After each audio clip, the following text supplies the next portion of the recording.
Vamos a saludar al doctor Martín Regueiro, ministro de Salud. Regueiro, ¿cómo le va? Buen día.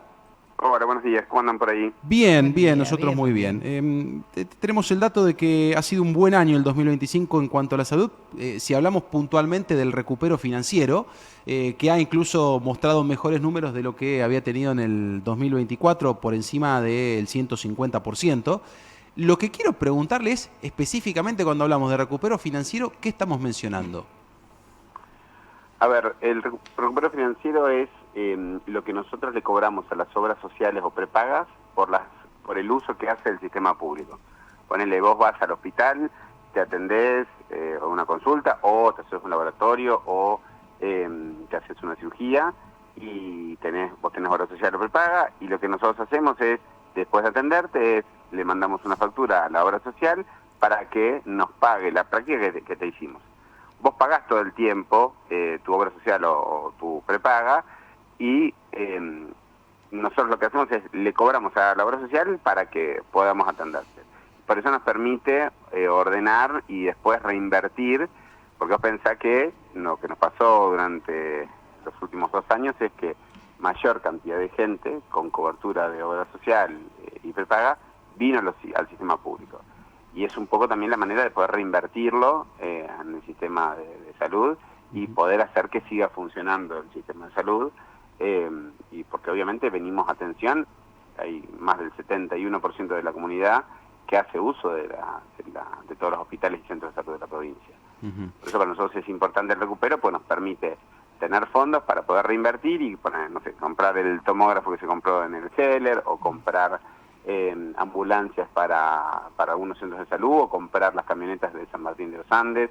San Martín compró camionetas con eso, 3 camionetas compró. El centro de salud Alicurá de Picún se hizo con fondos de recupero. O sea, nos permite hacer obras muchas veces muy grandes y resolver cuestiones del día a día con fondos que son también otra fuente de ingreso, digamos, más allá de lo que se viene por rentas generales, lo que tiene que ver con ingresos que son de lo que las prácticas que se hacen o de las consultas que se hacen a las obras sociales. Ahora estos 45.700 millones que se han recuperado durante el 2025, este incremento que yo decía por encima del 150% con respecto al 2024, ¿tiene que ver con una mejor gestión o por qué se da específicamente? Son varios puntos. Igual lo escucho muy bajito, si no sé si se puede subir, pero Sí. son muchos puntos los que tenemos que considerar. Por un lado, nosotros hicimos una ley, la modificación de la ley de recupero financiero, que nos permitió que los valores vayan flotando y ajustándose a los valores de instituto, por un lado, que son los que, al mismo valor que paga instituto, si uno tiene instituto y va a un privado y se atiende, lo mismo que le paga instituto a ese privado, lo mismo le cobramos nosotros al resto. No sé si me explico. Entonces nos permitió mejorar los valores. Y por otro lado aumentó la cantidad de consultas. Vos pensás que, o de prácticas en general, vos pensás que en el 2023 hubo 2.300.000 consultas, y en el año 2025 hubo 2.800.000 consultas. O sea, venimos aumentando año a año la cantidad de consultas, y ese aumento entre un 20 y un 30% de acuerdo al año de aumento también se ve reflejado en que al aumentar la cantidad de consultas, al aumentar los precios y tener equipos de gestión de gestión de recupero muy buenos en toda la provincia y que están arriba del tema, nos permitió mejorar esto. Pues obviamente que tiene que ver con el que te atiende o la que te atiende en la consulta, pero también con todo lo que está atrás, con toda la gente que te pide o documentación o te recuerda, o que también se encarga de ver que tengas una obra social y después hacer una factura para que la obra social finalmente lo pague. Esos 45.000 millones fueron entrando a lo largo del año. Entonces, bueno, gran parte de esos fondos se usaron. Lo que pasa es que a la hora de cerrar el balance del año, nos permite ver, bueno, cómo aumentó y cómo mejoró, porque nosotros vamos midiendo cada acción que tomamos para ver si vamos bien o vamos mal, y a partir de eso fortalecerlo. Esas son las cosas que tenemos que mejorar. Quiero cambiarlo de tema, ministro, si usted me permite, consultarle cómo se está trabajando desde el Ministerio para el acompañamiento de la familia de Catalina, esta niña atropellada por un patrullero. Sabemos que hay algunas gestiones que han acompañado a la familia, ¿no? Sí, venimos trabajando con la familia desde el principio. Es una situación obviamente muy difícil para el grupo familiar y bueno, lo que tratamos de hacer es allanar el camino para que sea lo mejor posible y que la recuperación sea lo más pronto posible. Así que bueno, no, sí, estamos en contacto permanente con la madre y bueno, y un poco llamamos y un poco también poniéndonos a disposición, pero también es verdad que la vamos siguiendo. Muchas veces son casos polintervenidos, digo que hay mucha gente que interviene, entonces nada, lo que buscamos es articular, mucho se hace desde instituto, pensar que la obra social es la que le da cobertura, es la que permitió el traslado y bueno, y la internación en Buenos Aires, pero claro, nos permitió a nosotros también poder ir acompañando, desde el insumo que haga falta hasta también acompañar, hasta hablar muchas veces, porque bueno, son situaciones que cuando les pasan a nuestros hijos nos impactan mucho. Así que bueno, sí, venimos trabajando, acompañándola bastante. bien. Y por otro lado, otro tema que nos hacía llegar un grupo de personas de San Martín de los Andes, principalmente por el Centro de Salud de Chacra 30, conocida por la zona de Cordones del Chapelco, por una reubicación de la unidad de apoyo de enfermería y de una ambulancia. Nos preguntaban a ver qué había pasado con esto y estaban emitiendo algún tipo de comunicación. ¿Qué nos puede contextualizar de esa gestión? Y, a ver, en Chacra 30 lo que había es una ambulancia, era la base de operaciones de una ambulancia, que tenía una ambulancia clase B, una ambulancia con enfermero y chofer. Cuando uno llamaba a la emergencia, al 100 en San Martín, mandaban la ambulancia, que salía de ahí. Entonces, lo que ocurrió es que bueno, hubo un cambio de locación, o sea, se muda ahí a 5 cuadras, la ambulancia, así que no cambia la dinámica de atención, y encima la ambulancia que van a poner es una ambulancia de tipo A, con médico, así que hasta es una ganancia, por un lado, y por otro lado también estamos avanzando en poner un nodo de atención ampliada, que es aumentar el horario de atención, haciéndolo de 8 a 20, vamos a ir empezando con algunos días, que eso es un proyecto que nosotros tenemos que va vinculado ahí se va a hacer un centro de salud nuevo. Entonces ustedes conocen, pero es un centro de salud que quedó con un montón fueron buscando soluciones que muchas eran transitorias y que bueno, que quedó incluso donde estaba la ambulancia, una solución transitoria. Y tenemos que hacer un centro de salud nuevo que tenga respuesta desde una parte de un pequeño laboratorio, un equipo de rayos y eso, bueno, eso es una obra que se va a empezar este año, que bueno, ya tenemos el terreno cedido por la Municipalidad de San Martín, así bueno, eso ya tiene presupuesto. Así bueno, estamos en ese cambio de conformación pero son cambios que son mejoras, pero bueno, quizás el error fue cómo se comunicó, pero es de poner una ambulancia, de una ambulancia sin médico, de una ambulancia con médico y mejorar la área de atención, y sin duda es una salida favorable para la comunidad que está por la distancia que está del Hospital de San Martín. Ministro, aproximadamente, ¿qué porcentaje de la población se vuelca al sistema público de salud? Nosotros, el dato que medimos permanentemente es la cantidad de población usuaria del sistema, y tenemos esta semana pasada 505.525 personas, o sea, eso representa más del 71% de la población. O sea, digamos que 7 de cada 10 neuquinos neuquinas hacen uso del sistema público, y en todo, pensar, no es solamente consulta en guardia, que sin duda es una parte grande, sino que es de distintos tipos de práctica de consulta.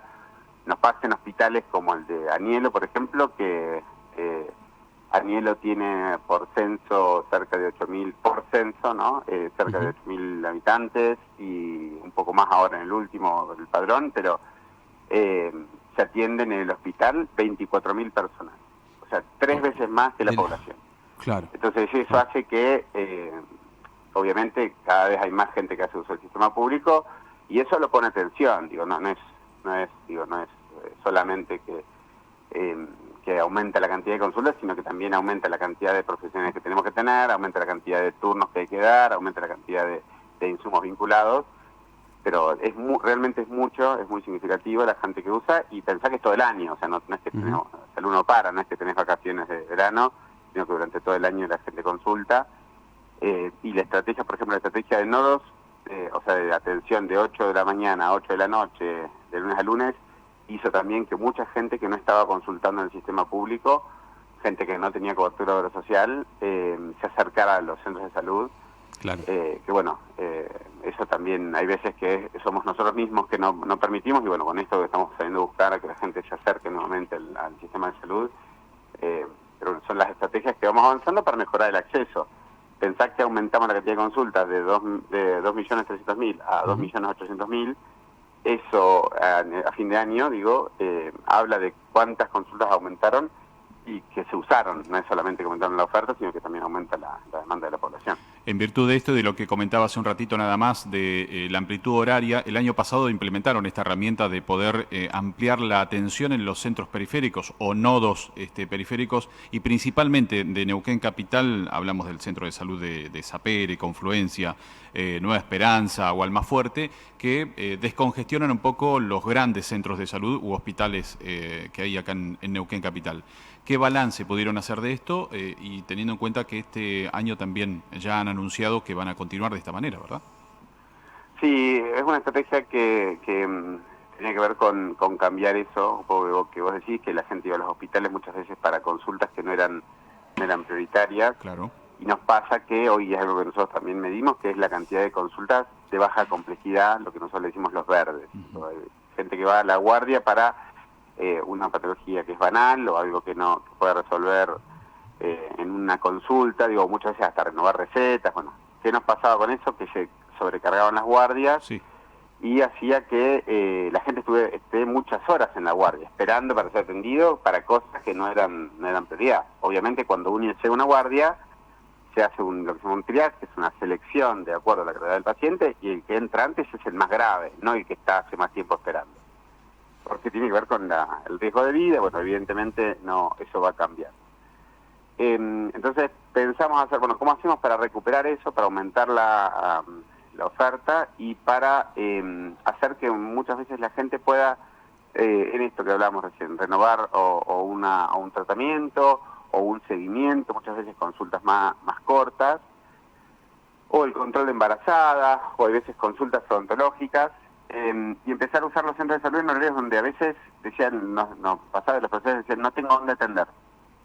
Y entonces, al aumentar el horario de atención, permitimos recuperar esos consultorios que muchas veces a esa hora no se usan, o los fines de semana, y cambió la forma de atención. Hoy en Neuquén lo tenemos en Valentina Sur, lo tenemos en Almafuerte, lo tenemos en Colonia Rural Nueva Esperanza, lo tenemos en Sapere y lo tenemos en el Centro de Salud Confluencia. Todos esos centros de salud que tenemos en Neuquén, ahora tenemos también en Vista Alegre y estamos tardando también Centenario para hacerlo, y también en el barrio Pampa de Cutralcó y en el barrio Taño. O sea, son centros que atendemos hasta más tarde y mejoramos la consulta. Y bueno, desde pesquisar, desde las embarazadas muchas veces que no podían consultar y que le damos el turno, a pacientes de distintos grupos de edad que van a consultar, y vamos avanzando. Y es un poco lo que te decía recién de Chacra 30. Nosotros en Chacra 30 vamos a poner un nodo para eso mismo, para que la gente pueda acceder hasta más tarde al centro de salud, y que hay veces que vos volvés de trabajar 4 o 5 de la tarde y ya el centro de salud estaba cerrado. Entonces, lo que hacemos es permitir que esa gente vuelva, que fue una de las cosas que vimos acá. En Neuquén vimos que en centros de salud, que la gente que consulta después de las 4 de la tarde eran en muchos casos hombres que no se estaban atendiendo. Entonces, que tenía que ver con eso, con que los horarios no le permitían, y eso nos permitió, y también hasta cambió el perfil tenemos medido el perfil de acuerdo al día, cómo consultan, y a nosotros nos permite estar más cerca y ir adaptándonos a esa dinámica de la población y dar la respuesta, porque bueno, después vemos que la gente no se vacuna y no sabemos por qué, y bueno, lo que hacemos es abrir puertas. Ahora ampliamos la atención, salimos a las plazas, bueno, son distintas cuestiones, o la noche de las vacunas también, lo mismo, por ejemplo, que fue una estrategia de salir activamente a buscar la comunidad para mejorar la salud. Bien. Ministro, lo último, y agradeciéndole mucho su tiempo y predisposición, hablar acerca de este caso del chofer de la ambulancia que destrozó un vehículo oficial, noticia que salió en el día de hoy, y con la licencia de conducir vencida. ¿Cómo pasó esto y cómo seguramente ajustarán las investigaciones internas o sumarios administrativos para que no vuelva a ocurrir? Sí, sin duda estas cosas son casos aberrantes que, bueno, en eso obviamente por eso se tomó la decisión que se tomó, y a nosotros nos pone a obviamente estar atentos a ver lo de los carnets, los seguimientos, y bueno, situaciones de este tipo, accidentes ocurren, pero bueno, lo que buscamos es hacer que el patrimonio del Ministerio, el patrimonio de las neuquinas esté cuidado, y que bueno, hagan un uso responsable. Son casos realmente es muy anecdóticos, es muy infrecuente esto, pero bueno, sí, cuando uno está arriba, cuando uno va mirando cómo se usan los vehículos o va estando en estos casos, aparecen, obviamente. Si uno no mirara, si uno no viera, si uno estuviera todo el tiempo pendiente, estos casos pasarían desapercibidos o no nos enteraríamos. Sí, o hasta que pase una tragedia, digamos. Y bueno, también implementamos algunas herramientas como la de IPF en ruta, que tiene que ver con el pago de combustible, pero también con trazar los vehículos donde están, y eso también nos da mayor control, y bueno, también para que los equipos trabajen más tranquilos, porque bueno, también le aseguramos, yo no sé si ustedes se acuerdan, cuando nosotros iniciamos la gestión, que había un problema con los vales de combustible, donde no salían, y bueno, ya es un tema que no debe ocurrir más porque ya tienen la provisión de combustible. Pero bueno, son cosas que a medida que uno va enterándose, a medida que lo va mirando, que lo va viendo y lo va midiendo, lo podemos ir cambiando, lo podemos ir mejorando. Ministro, ha sido muy amable. Muchas gracias. Que tengan un lindo día, un fuerte abrazo. Igualmente.